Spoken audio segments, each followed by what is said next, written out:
आज की वीडियो थोड़ी सी डिफरेंट होने वाली है एंड मैंने ऐसा कंटेंट पहले बनाया नहीं है, इन सम वेज बनाया है बट इतना ज़्यादा टू द पॉइंट इस टॉपिक पर मैंने कभी बात नहीं की है। Let us talk about it. तो अभी मैं ट्विटर चला रहा था एंड मेरे को मेरी फीड में ये पोस्ट दिखी कि देखो केदारनाथ में क्या हुआ, let us see it together. इधर गौरीकुंड में ये सुलभ शौचालय बने हैं, यहाँ पे बहुत भीड़ है लोगों की और लोगों से इतना सब्र भी नहीं हो रहा। देखो ये अव्यवस्था फैला रहे हैं, फिर कह रहे हैं कमी इनकी है, कमी इनकी है। तो आप जैसा कि देख सकते हो यहाँ पर खुलेआम टटियाँ कर रहे हैं लोग केदारनाथ में।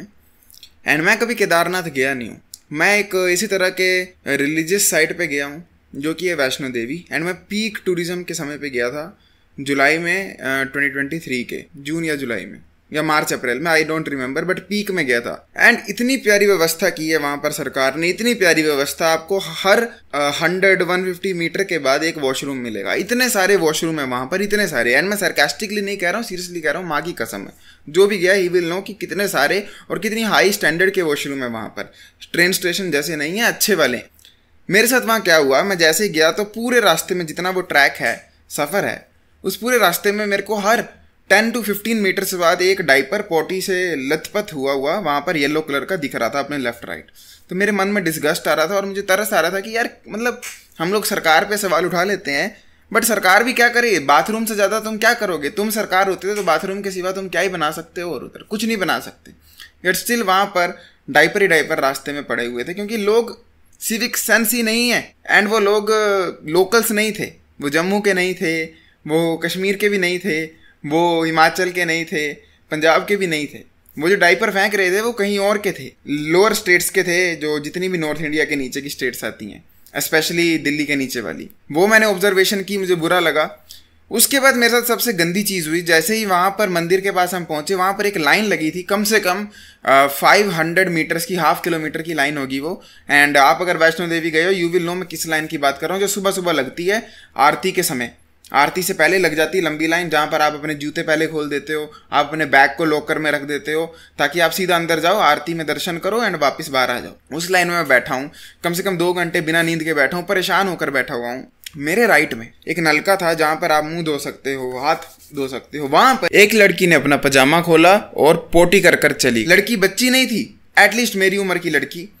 उसको देखकर मेरे को उल्टी आई, मैं मुड़ा, मैंने बोला ये क्या है, क्यों है। एंड उनका आंसर पता क्या था, जी बाथरूम में शर्म आती। इवन दो बाथरूम मुंह के पास था, मैंने बोला ये वहां जाओ ना, बोलो बाथरूम में शर्म आती। एंड उन्होंने वहीं पर पूरी पोटी कर दी, डायरिया वाली पोटी की, इतनी गंदी पोटी की, इतनी गंदी पोटी की, मतलब पता नहीं किसी को ऑफेंडिंग लगे या क्या, पर टू बी ऑनेस्ट मेरे को तब ऐसा फील है यार यहाँ पे भगवान देवी देवता कैसे टिक कैसे सकते हैं। मतलब फिर किसी को ऑफेंडिंग लगेगा, मेरे दिमाग में यही आ रहा है। बट बात यह है कि जिस तीर्थ स्थल पर बंदे जाकर खुले में पोटी कर दे रहे हैं, वहां पर मतलब हाथ धोने की जगह में यार सिविक, इसका क्या जवाब दूं, दिमाग परेशान होता है चीजें सोचकर। एंड उस दिन के बाद मतलब मैंने ये सोचा कि मैं कभी भी अगर वैष्णो देवी दोबारा जाऊंगा, मैं पीक समय पे तो नहीं जाने वाला। इतने गधे गधे गधे गधे गधे गधे लोग आते हैं, मतलब कोई कैसे ये चीज़ कर सकता है। एंड यही सेम चीज़ केदारनाथ में देखने को मिल रही है, तो मैं लिख कर दे सकता हूँ दिस इज़ नॉट फेक।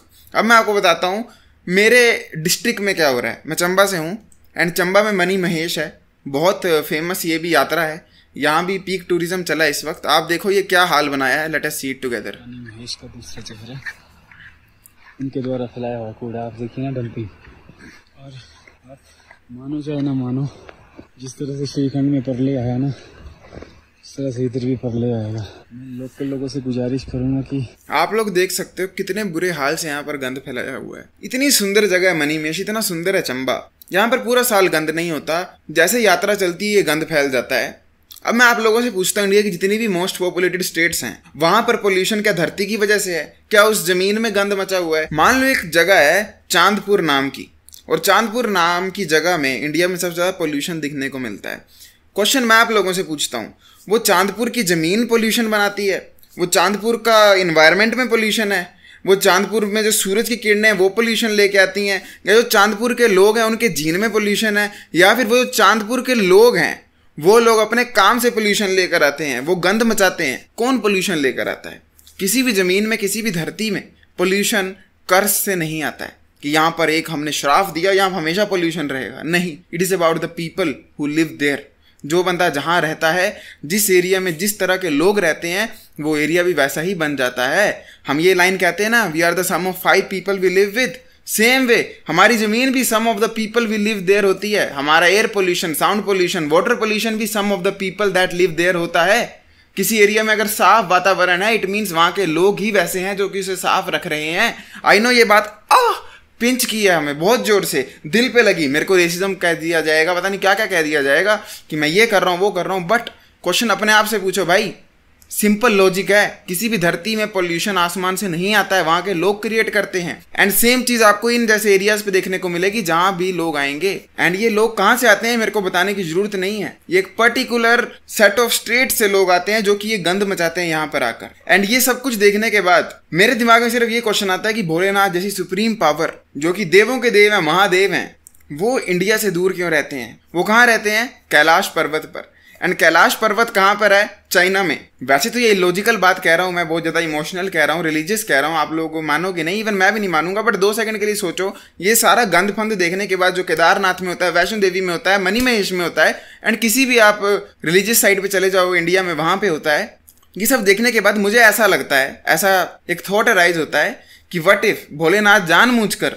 अपने घर को चाइना में रखते हैं, क्योंकि उन्हें पता है कि चाइना में उनके घर पर इतना गंद नहीं पड़ेगा जितना इंडिया में पड़ जाएगा, इवन दो इंडिया में उनको पूजने वाले लोग हैं। What if? एंड मेरा ये दिल रोता है यार ये सब देखकर, क्योंकि आज नहीं, आज से 50 साल बाद, 50 नहीं, आज से 60 साल बाद हिमाचल की भी यही हालत होगी जो कि रेस्ट ऑफ द इंडिया की है।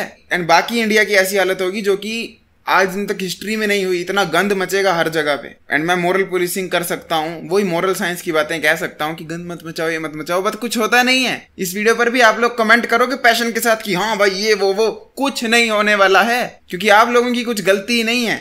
आप लोग जो मेरा कंटेंट देख रहे हो, आपको इतनी सिविक सेंस है, इतना दिमाग है कि ऐसा नहीं करना है।